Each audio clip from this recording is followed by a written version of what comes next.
Filaria रोगर निराकरण ପାଇଁ हर घर त्रिरंगा पदयात्रा अभियान रे सामूहिक औषध सेवन।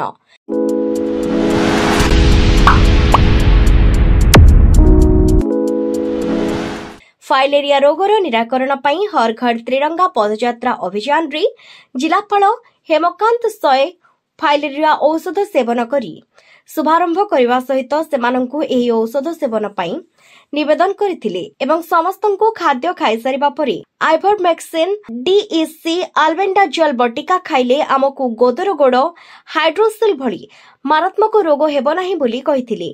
एही औषध आमे समस्ते सेवन करी आम मयूरभंज जिला को फाइलेरिया मुक्त करबा पई आह्वान करथिले। एही कार्यक्रम रे आरक्षी अधीक्षक वरुण गोटुपाली औषध सेवन करबा सहित पर्यायक्रमे अतिरिक्त जिलापाल नेत्रानंद मल्लिक, उपजिलापाल बारिपदा डॉक्टर दयासिंधु परिडांक सहित जिलार अनेक वरिष्ठ अधिकारी माने जोग देई औषध सेवन करथिले।